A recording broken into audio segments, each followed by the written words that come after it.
네, 안녕하십니까. 김광수 소장입니다. 5월달 세 번째 동영상, 성장 동력을 열는 한국 경제를 주제로 말씀을 드려보도록 하겠습니다.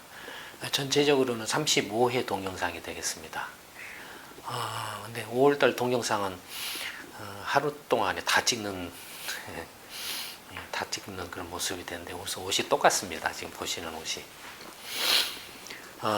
이미 성장 동력을 이루는 한국 경제 이 주제와 관련해서는 비슷한 내용의 동영상을 전에 또 한 두세 차례 반복해서 했지 않나 그렇게 생각이 됩니다. 아마 이전에 그 동영상들을 한번 되살펴 보시면 비슷한 주제의 동영상이 있을 것으로 생각을 합니다.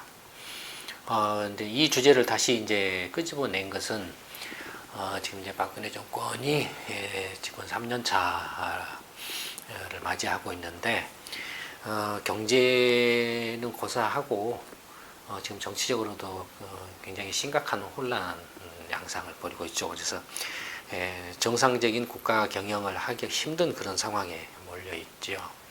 그러면 이런 상황에서 어떻게 경제를 이끌어 가고 있는가? 이게 이제 좀 의심스럽다랄까 의아스럽기도 한데 이미 많은 분들이 그 답을 알고 계시죠.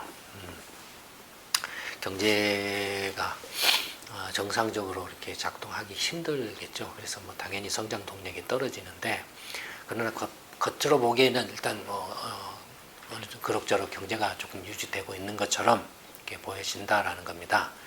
그러나 이제 지금 여러 언론 보도라든지 여러 곳에서 이야기하는 것처럼 지금 성장 잠재력이라든지 수출이 둔화되고 있다든지 하는 그런 이런저런 우려의 목소리들이 많이 나오고 있죠. 그래서 일단은 그런 문제들을 다시 한번 되짚어 보는 것으로 좀 해볼까 합니다. 이미 오래 전부터 한국 경제의 성장 잠재력 내지는 잠재 성장률 또는 성장 동력에 대해서 계속 되풀이해서 말씀을 드려왔죠. 거슬러 올라가면은 벌써 이렇게 제가 90년대 연구소를 시작하기 전부터도 그런 우려의 어떤 글들이나 이야기들을 많이 했고, 이제 외환위기를 겪고, 또 이제 연구소를 이제 세워서 이렇게 한 이후로도 지속적으로 성장 동력 상실에 대해서 경고를 해왔죠.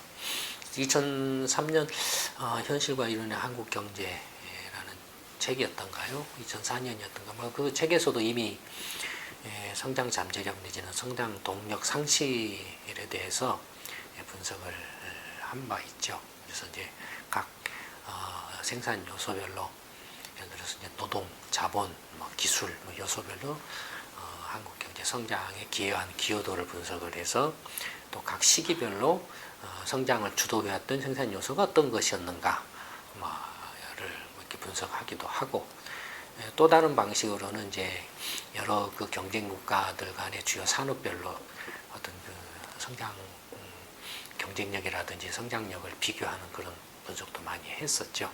근데 가장 직관적으로 한국 경제 성장 잠재력 내지는 성장 동력이 떨어지고 있다라는 걸 가장 직관적으로 알 수 있는 방법으로 이제 GDP 성장률 추이를 이렇게 자주 거론을 했었죠. 다시 한번 GDP 그 성장률을 이렇게 추이를 살펴보면 1970년부터 이제 2014년까지 하고 2015년부터는 이제 추세선에서 이렇게 도출한 그냥 기계적인 어떤 이제 추세선을 이렇게 그려놓은 겁니다. 어쨌든 간에 보시면은 1970년대부터 1980년대까지는 실질 성장률이 얼추 한 9% 전후 8% 이상 이렇게 등락을 하지만은 이렇게 유지를 하고 있다가 90년대 들어오면서부터 이렇게 주르르르륵 미끄러지는 모습을 보이고 있죠. 그러니까 이런 추세선으로 봤을 때도 한국 경제가 어쨌든 과거 고성장 시대에서 중성장을 거쳐서 이제 저성장 시기로 들어오고 심지어는 이제 머지않아서 마이너스 성장 위험에 빠질 가능성이 높다라는 걸 이렇게 시사를 하고 있죠. 이게 가장 단순하면서도 직관적인 그런 성장 잠재력 내지는 성장 동력을 잃고 있는 모습을 보여주고 있죠. 물론 이런 그 전체 그 실질 성장률이 GDP 성장률이 떨어지고 있는 요인에는 방금 말씀드린 성장 동력 내지는 성장 잠재력이 떨어져서 하는 게 그의 기인해서 이제 성장률이 떨어지는 면도 있고, 또 다른 한편으로는 경제 규모가 커져서 이제 경제 규모가 커지면 이른바 S자 곡선 효과가 있죠. 경제 규모가 커지면은 수치상으로 이렇게 성장률이 떨어지게 돼 있죠. 무슨 이야기냐면은 경제 규모가 100일 때 10만큼 크면 100일 때 10만큼 성장률이 10%죠. 그렇죠? 경제 규모가 100일 때. 근데 경제 규모가 1000으로 컸을 때 50만큼 성장을 하면 분명히 규모로 보면은 10에 비해서 50은 5배 성장을 했지만 성장률로 보면은 1000에 대해서 50이니까 5% 성장밖에 안 되죠. 이처럼 경제 규모가 커지면 성장률은 떨어지는 그런 S자 곡선 효과가 나타납니다. 막 그런 부분도 있죠. 그런 부분도 있지만 어쨌든 간에 그럼에도 불구하고 이 장기 추세로 봤을 때, 여기서 보시는 것처럼 장기 추세로 봤을 때 지금 성장률이 지속적으로 떨어지고 있다라는 걸로 이렇게 나타나고 있습니다. 그래서 누가 봐도 2015년 이후에 성장률 곡선을 한번 그려보세요 라고 하면은 뭐 경제학을 모르거나 경제를 모르는 사람이랄지라도 이런 상황에서 그려보세요 하면 이렇게 쭉 긋죠, 다. 근데 이게 대충 다 맞아요. 그러니까 이렇게 실질 성장률 추이로 봐서도 성장 동력을 잃고 있다라는 게 명백히 드러나고 있죠. 예를 들어서 이제 뭐 4%나 3%대에서 이렇게 멈춘다든지 해서 이게 횡보를 이렇게 쭉 하는 그런 모습을 보면 모르는데, 왜냐면은 쭉 내려오다가 턱받이 물론 턱에 부딪혀서 3%나 4% 선에서 더 이상 안 떨어진다라고 한다라면 경제 규모는 100에서 500, 1000, 1500, 200 계속 커지지만 성장률은 과거 10%, 7%, 8%, 7, 8%에서 이제 5, 6%로 하다가 3%, 4% 이렇게 해서 더 이상 안 떨어진다. 하는 것은 무언가가 지금 경제 규모가 커지고 있는데 그 성장률 면에 있어서 더 이상 떨어지지 않는 턱받이 역할을 하는 뭔가가 지금 살아있다라는 걸 의미를 하죠. 그 뭔가가 그 턱받이 역할을 하는 그 뭔가가 없으면은 계속 떨어질 수밖에 없죠. 보시는 것처럼 90년 이후에 지금 거의 이제 25년 넘게 지금 그 턱받이가 안 보이고 있죠. 지금 주르르르륵 미끄러지고 있는 그런 모습을 보이고 있다는 겁니다. 지금이 이제 거의 뭐 앞으로 한 5년 안에, 그러니까 2020년을 전후로 해서 또는 그 전후로 해서 뭐 마이너스 성장에 빠질 위험이 대단히 높죠. 이런 턱받이 역할을 하는 것들이 없을 경우에, 그러니까 성장 동력이나 성장 잠재력을 떠받칠 수 있는 이런 것들이 없을 경우에는, 그러니까 경제가 마이너스 성장을 피할 수 없다라는 겁니다. 왜냐하면은 경제를 한 나라의 경제라는 게 폐쇄 경제 시절에는 그 나라만, 그러니까 예전에 이제 지금 이름 미얀마죠. 나이 드신 분들이 익숙해서 버마죠. 미얀마라든지 북한이라든지 이렇게 폐쇄 경제인 경우에는 뭐 성장률에 관계없이 그냥 우리식으로 산다라고 이렇게 먹고 산다라고 할 수 있을지 모르지만, 그렇지 않고 이미 이제 글로벌화되고 이제 각 나라가 뭐 이렇게 피 튀기게 경쟁을 하는 상황에서는 그렇게 할 수가 없죠. 뭔가가 그 성장률을 떠받칠 수 있는 턱받이 역할을 할 수 있는 동력을 만들어내지 않는 한은 성장률은 떨어질 수밖에 없습니다. 그 경쟁 속에서 버틸 수가 없어요. 우리만 가만히 이렇게 한다라고 해서 되는 문제가 아니죠. 이미 그런 것들은 직관적으로도 이제 느끼실 수 있죠. 한국의 그 이른바 성장을 주도해왔던 이른바 이제 떡고물론, 재벌 대기업들을 중심으로 해서 일단 성장을 주도하고, 대기업들이 성장하면 그 떡고물을 일반 국민들이 받아서 먹는 식으로 성장을 한다. 뭐 이런 식으로 이제 주장을 해왔지 않습니까? 근데 그런 대기업 주도로 해왔던 그런 또 식으로 경제 정책을 해왔고요. 근데 그런 대기업들이 지금 어떻게 흘러왔냐라는 거죠. 지난 외환위기 때죠. 한번 무장창창 얻어맞았죠. 그 후에 외환위기를 겪으면서 이른바 그 중간 정도, 그러니까 한 110, 한 20, 30위권에서 100위권에 있는 이른바 대기업 재벌 그룹이라고 하는 그런 그 그룹들이 거의 다 넘어졌죠.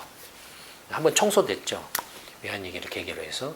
그리고 이제 또 이렇게 그 2007년, 8년 이제 글로벌 금융 위기를 겪으면서 일부 상위권 대기업을 제외하고 이제는 뭐 한 30위권에서 거의 10위권에 있는 재벌 대기업들도 지금 이렇게 다 넘어지는 그런 모습들을 보이고 있죠. 위에 이제 한 상위 한 10위권 정도 안에 드는 대기업들만 지금 이렇게 버티고 있거나 글로벌화되어 있는 모습이죠. 그러니까 점점 갈수록 이른바 한국 경제를 이렇게 주도한다라고 하고 있는 그런 대기업들이 지금 넘어지고 있다. 경쟁력을 잃고 있다. 극단적인 양극화가 벌어지고 있다. 글로벌 경쟁에서 경쟁을 할 수 있는 그런 어떤 뭔가 경쟁력이 있는 대기업들만 살아남고 있고 더 커진다든지, 그렇지 않은 대기업들은 이제 과거 이름만 가지고 있던 대기업들 넘어간다. 조선업 같은 거. 중국이 퍽 치고 들어오니까 조선업들이 조선업 분야에서 대기업들이 주르륵 무너진다든지, 또 경제 구조, 이제 2008년 글로벌 금융 위기 이후에 세계 경제가 휘청거리면서 이제 또 그 수출 교역량이 줄어들고 어떤 정체하고, 그 다음에 중국이 어마어마하게 이제 그 수출이 늘어나면서 이렇게 선박들을 마구 이제 사들이거나 만들어 가지고 해운 업을 이렇게 키워내서 지금 그런 가운데서 물동량이 확 줄어버리니까 이른바 한때는 잘 나갔던 해운업들이 후루룩 지금 한국 같은 경우는 지금 거의 파산 상태잖아요. 정치적으로 떠받치고 있겠으니까 버티고 있지 지금 파산 상태 있잖아요. 그런가 하면은 이렇게 뭐라 할까요? 그 외 건설업이라든지 건설업도 상당히 그 대기업들이 많았잖아요. 그런 것도 넘어가고 있고, 철강업도 지금 이제 넘어가고 글로벌 경쟁 속에서 지금 이제 밀리고 있는 거죠. 지금 기술적으로 경쟁력을 확보하지 못한 그런 어정쩡한 대기업들은 과거의 어떤 등치만 좀 이렇게 큰다든지, 과거의 어떤 한 시기에 그 원가 경쟁력으로서 이렇게 버텨왔던 그런 대기업들은 그냥 날아가 버리죠. 그냥 날아가. 지금 그런 상황이라는 겁니다. 이런 상황은 시간이 가면 갈수록 더욱더 가속화될 수밖에 없다라는 거죠. 그러니까 지금 성장률이 이렇게 마이너스 성장률로 빠질 가능성이 높다 이겁니다.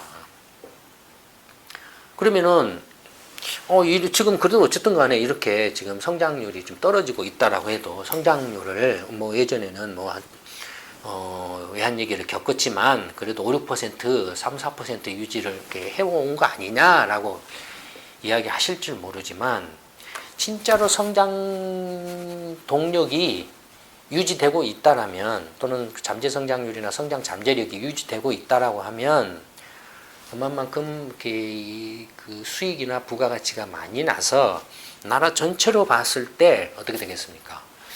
뭔가 축적되는 게 있어야 되죠. 빚이 늘어나면 안 되죠. 근데 이미 이제 지금 아주 심각한 문제라고 다들 인식하고 계시는 빚 문제가 이제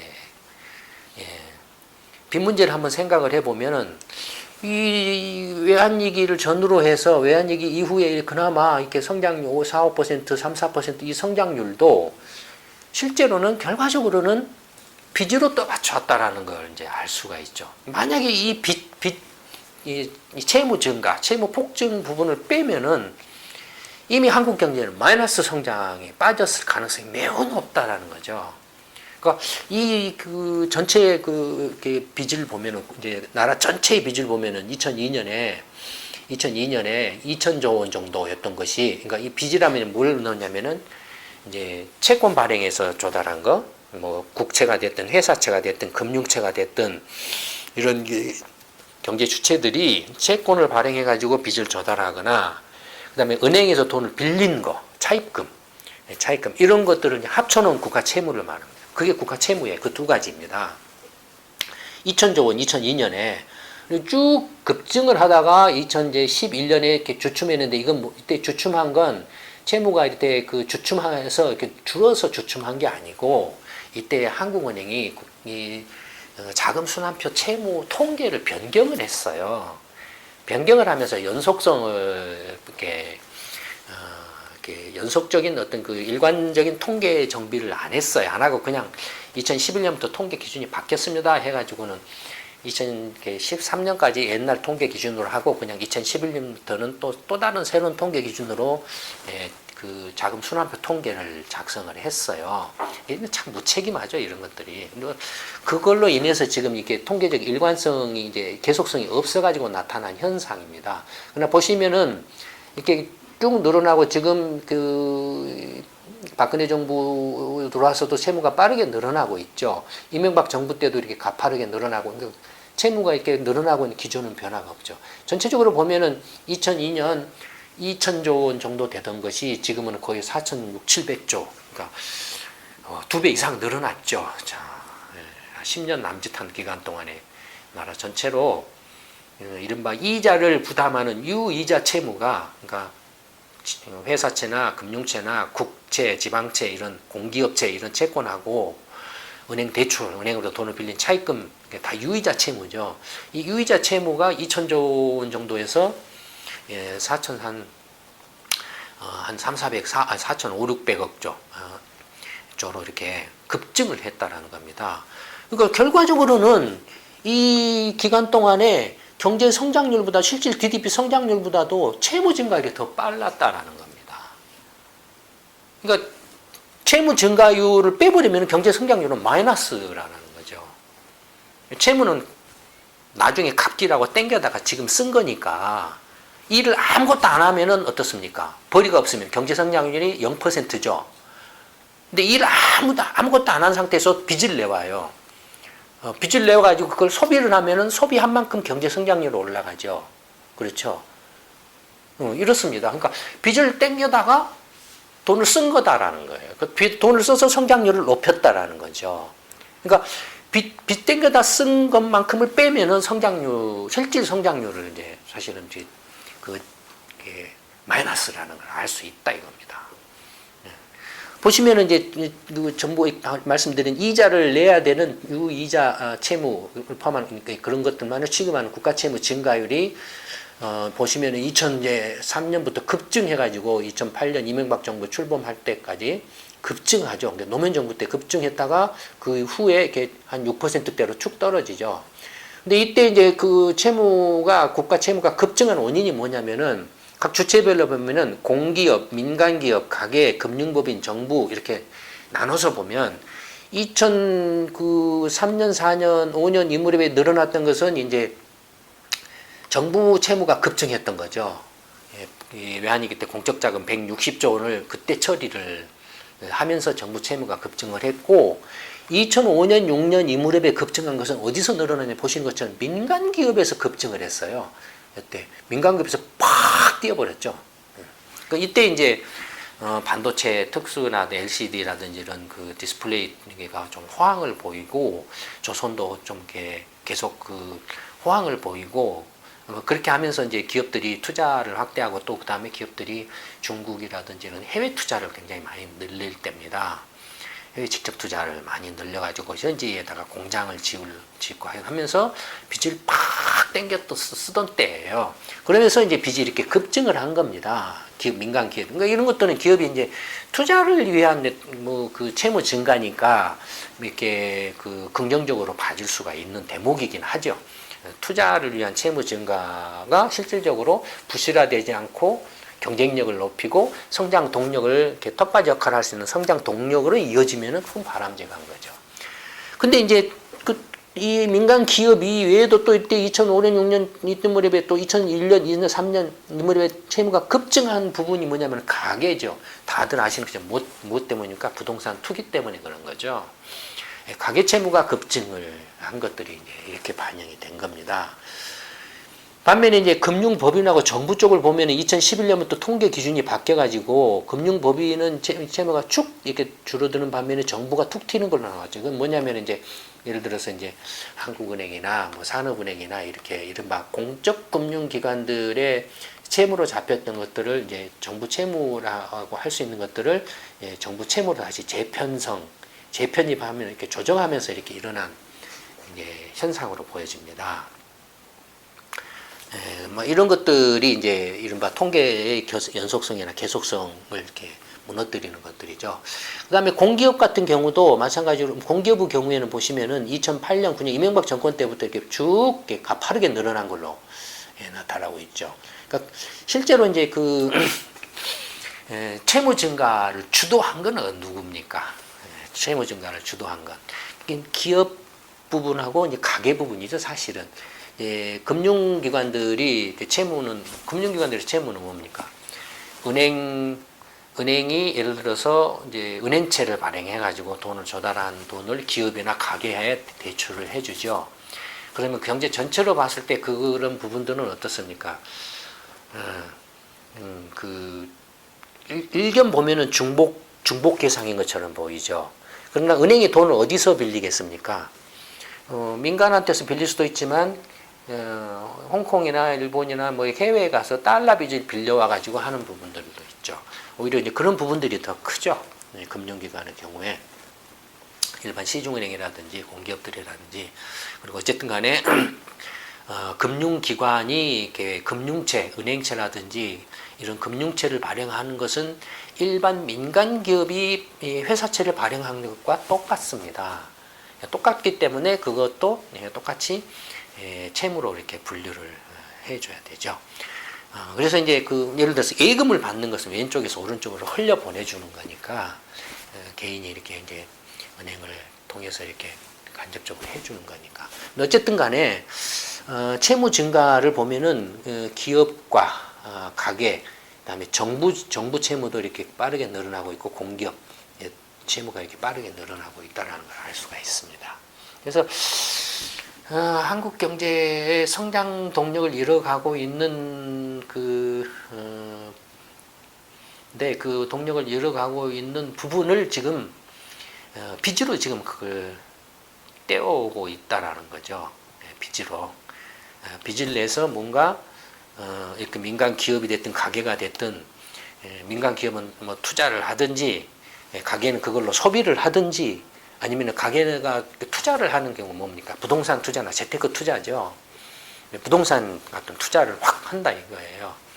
문제는 이제 부동산 투자가 가치를 만들어내느냐라는 거죠. 또 기업이 투자를 했는데 그 투자가 이제 해외 투자를 하느냐, 국내 투자하느냐, 또는 그 투자를 했는데 그것이 성장 동력이 될 수 있거나 성장 잠재력을 높일 수 있는 턱받이 역할을 할 수 있는 가치 있는 경쟁력 있는 투자냐 아니면은 정치 비자금이나 이런 모든 게 엉터리 뒷돈 빼먹고 뭐 하는 그런 엉터리 투자냐 또 달라지죠. 지금 성한종 그 동영상에서 보셨던 것처럼 뭐 그런 것들이 이제 그 투자라고 하더라도 그것이 성장 잠재력에 연결되는 거냐 아니냐 뭐 이런 것들. 관련이 있죠. 어쨌든 간에 지금 성장 동력을 잃어가고 있는데 그나마 지금 성장하고 있는 것도 이렇게 빚으로 지금 떠받쳐오고 있다는 겁니다. 이제 뭐 참 간단하게 최근의 상황을 보시는 것처럼 이제 이명박 정권 때 이렇게 이제 지금 금융 위기가 발생해가지고 일단 4대 강이다 뭐다 장밖에 온갖 게 해서 했는데 이걸 평균하면은 지금 이런 모양이죠. 평균하면 지금 이런 식으로 쭉 떨어지고 있는 거죠. 어쨌든 2013년 박근혜 정권 출범하면서 이렇게 일부 이렇게 반짝했다가 다 일시적으로 이렇게 반짝했다가 다시 가라앉고 있죠 지금. 근데 이때 다시 박근혜 정권 때 이렇게 일시적으로 반짝했던 게 뭐 때문이라고 말씀드렸죠 예전에. 다 빚이 폭증해서라고 그랬죠. 빚으로 떠받치고 있는 거라고 그랬죠. 실제로 박근혜 정권 지금 출범하고 이제 3년차 들어가고 있는데 이명박 정권하고 비교해 보면은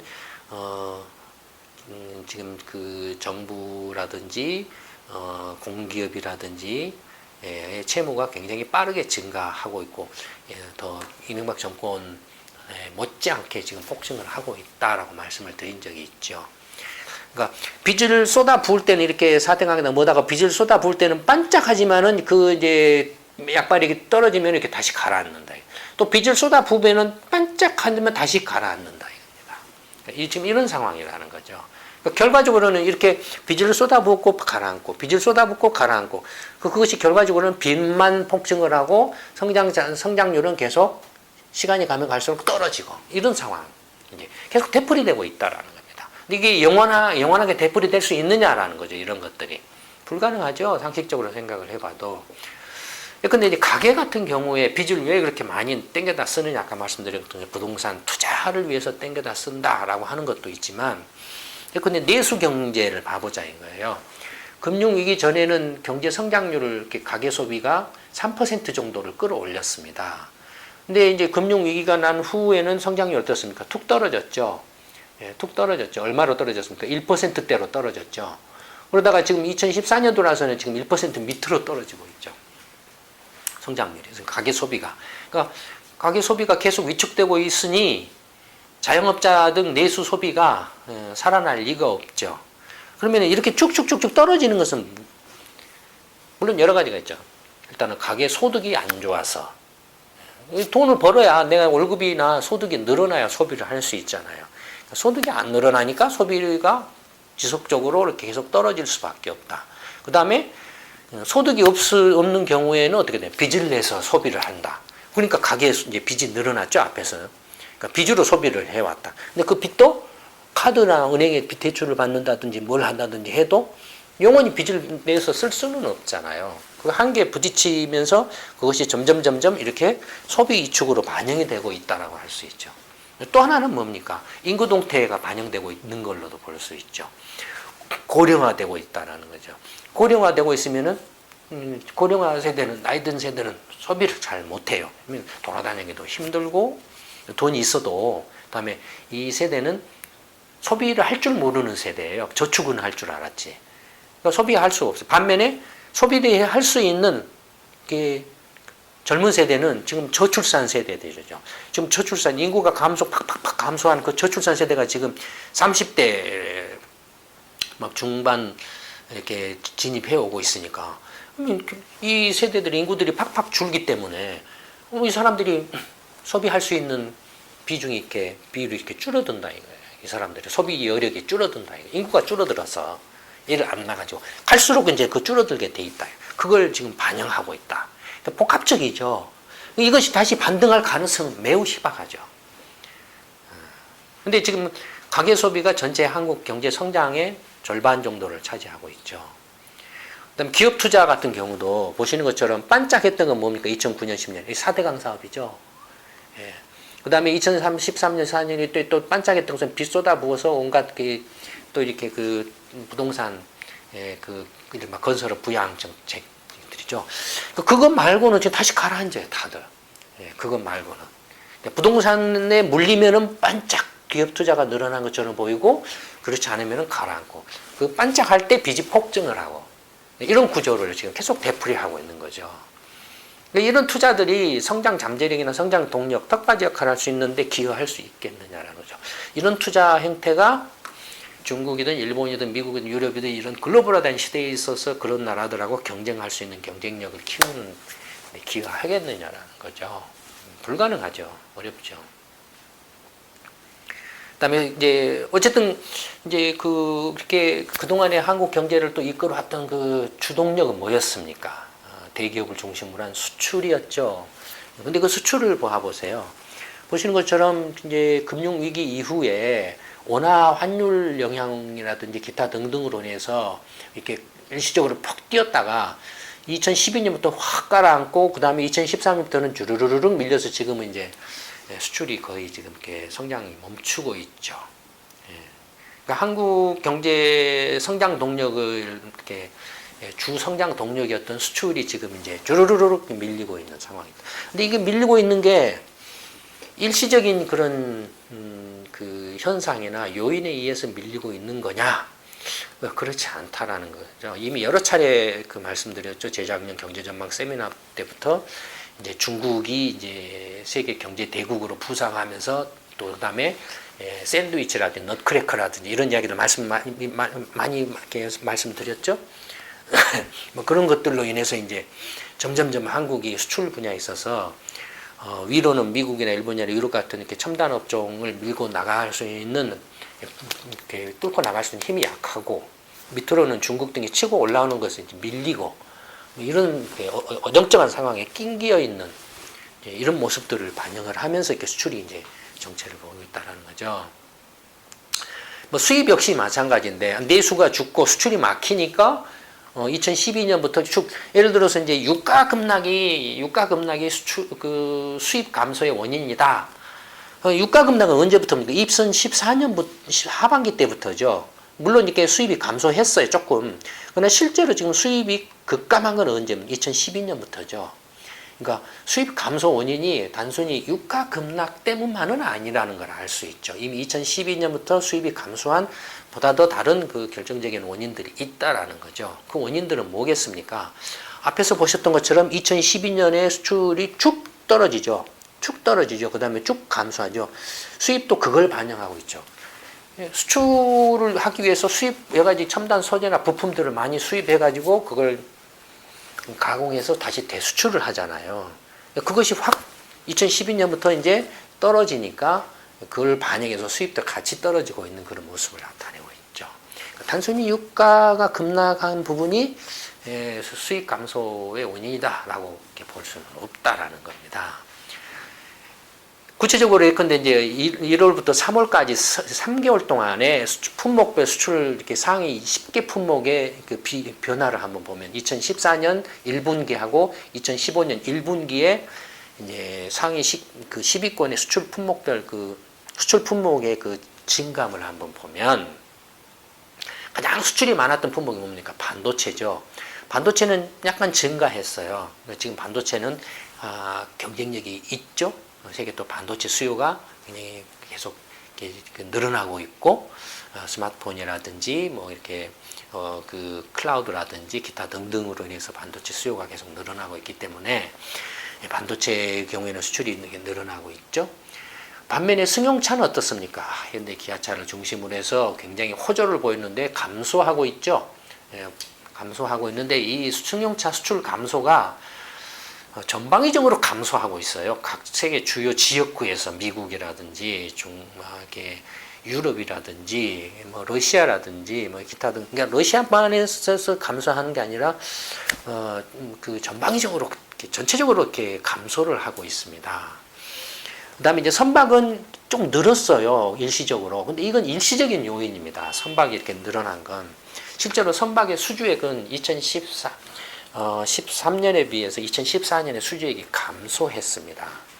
그러니까 일시적으로 이제 실제 수출로 잡힌 것은 수주해가지고 배를 1년이나 1년 반 걸려서 이렇게 만들어서 실제로 인도할 때 수출로 잡히니까 그러니까 이 지금 이렇게 1분기에 잡혔던 것은 2013년이나 그 무렵에 수주해가지고 건조해서 지금 이제 완공돼서 완공돼서 판 선박이 이제 잡힌 거죠. 전체적으로는 선박은 계속 지금 이제 가라앉고 있죠. 근데 자동차 부품 같은 경우는 자동차 수출이 줄어드니까 부품도 줄어들고 있죠. 그 다음에 주력 수출 품목 중에 하나였던 평판 디스플레이, LCD라든지 감소하고 있죠. 그 다음에 이제 합성수지, 이건 석유화학 제품이죠. 그 다음에 이제 무선통신 부품은 약간 늘었습니다. 이게 휴대폰, 스마트폰의 부품은 약간 늘었는데, 그 다음에 스마트폰의 수출은 급감을 했죠. 급감을 했죠. 전체적으로는 이렇게 휴대폰의 수출이 감소한 걸로 나타났습니다. 그 다음에 이제 해양 구조물도 이렇게 급증을 한 거 나타났는데, 선박이죠, 조선. 그러니까 이것도 역시 일시적인 요인에 기인합니다. 전체적으로 보면은 한국의 주력 그 수출 품목이라고 할 수 있는 자동차라든지 디스플레이라든지 이제 일시적으로 선박에 이제 분기별로는 이렇게 튀었지만 연도별로는 감소 이렇게 한 걸로 이렇게 예상이 됩니다. 실제로 2013년에 2014년에 감소고요. 그래서 그런 주력 어떤 수출 품목, 그 다음에 무선 전화기 이런 것들이 지금 감소를 하고 있고 합성수지나 석유화학 제품의 수출이 감소하는 것은 유가 급락이 이제 반영되고 있는 걸로 보여집니다. 경유도 수출이 급감했지 않습니까? 이건 유가가 급락했기 때문에 아마 그걸 반영하고 있는 걸로 이렇게 보여집니다. 전체적으로 보면은 한국의 그 성장 동력을 주도하고 있는 그런 수출의 주력 수출 품목이 지금 어떻습니까? 비록 1분기, 한 분기, 3개월분의 수출 증감 변화를 1년 전에 비해서 변화를 이렇게 비교를 하고 있는 것이지만 어떻습니까? 이게 수출이 이렇게 늘어나고 주력 수출 품목이 늘어나고 있다는 인상을 받기는 힘들죠. 그 다음에 수입도 마찬가지로 보면은 수입이 급감한 게 보면은 원유가 급감했죠. 원유, 천연가스, 석유 제품, 그러니까 유가 급락을 반영하고 있죠. 나머지 반도체라든지 반대층 제조 장비라든지 무선 통신기기, 컴퓨터, 자동차, 정밀화학 원료 이런 기타 등등 이런 좀 주로 이렇게 상위 품목들 수입 이렇게 원유나 석유화학 제품을 제외한 기타 품목들의 상위 수입 품목은 대부분이 첨단 부품 소재이거나 고가품들입니다. 브랜드 품목이죠. 이런 것들은 수입이 오히려 늘어나고 있죠. 그러니까 국내 이제 내수 시장을 그 수입 품목이나 외국 이제 그 기업들한테 빼앗기고 있다는 대표적인 자동차죠. 왜냐하면 이제 FTA 체결해가지고 외국 자동차들이 이제 무관세로 막 들어오니까 가격 경쟁이나 품질 경쟁이나 브랜드 경쟁에서 국내 자동차 업체들이 밀리잖아요. 그러니까 뭐 그런 것들이 이제 자동차 수입의 증가로 나타나고 반면에 이제 국내 업체들은 국내 내수 시장에서 점유율을 잃는 그런 이제 모습들을 보이고 있죠. 그런 것들이 이제 국내 기업들한테도 또 타격으로 다가온다 이거예요. 성장 동력이 떨어지는 요인 중에 하나이기도 하죠. 이렇게 이제 전체적으로 이렇게 보셨는데 어쨌든 전체적으로 보셨을 때 이런 그 지금 최근에 경제 성장률의 하락이라든지 채무 증가라든지 이런 걸 봤을 때 한국 경제가 성장 동력을 계속 잃고 있다라는 것을 이렇게 읽어낼 수 있죠. 그러니까 경제 성장률을 뭐 2%내 3%내 이렇게 하고 있지만 그것은 빚으로서 떠받치고 있는 거다. 실제로 주력 수출 품목이나 수입품의 그 변화로 봤을 때는 과거 경제 성장을 주도해왔던 그런 주력 수출 품목의 수출이 감소하고 있고 전체적으로 반대로 내수 시장에 있어서는 외국 수입품이 늘어나고 있고 그 다음에 가계 소비는 계속 여러 가지 인구 동태라든지 아니면은 소득 이렇게 위축이라든지 뭐 등등으로 인해서 내수 소비는 계속 위축되고 있고 라는 뭐 이런 것들이 전체적으로 봤을 때 성장 동력을 잃고 있다. 성장 동력을 잃으면서 지금 추세로 봤을 때는 적어도 앞으로 5년을 2020년을 전후로 해서 한국 경제가 마이너스 성장에 빠질 가능성이 높다라는 거죠. 이미 이런 이야기들은 2년 전, 3년 전 또는 작년의 경제전망 세미나 등을 통해서도 여러 차례 말씀을 드린 바가 있죠. 뭐 상황이 이렇습니다. 그러니까 이런 상황에서 그러면 어떻게 해야 되느냐라는 거죠. 역시 이런 상황을 이렇게 타파할 수 있는 유일한 길은 지금 나라 경영에 실패했기 때문에 이런 상황이 벌어지고 있는 거죠. 기존 정치권이나 정부 관료들이 나라 경영을 실패했기 때문에 이런 상황이 벌어지고 있다는 겁니다. 그래서 나라 경영을 다시 정상화시키지 않는 한은 이 성장 동력을 잃고 마이너스 성장에 떨어지고 경제가 위기로 빠질 수밖에 없다 이겁니다.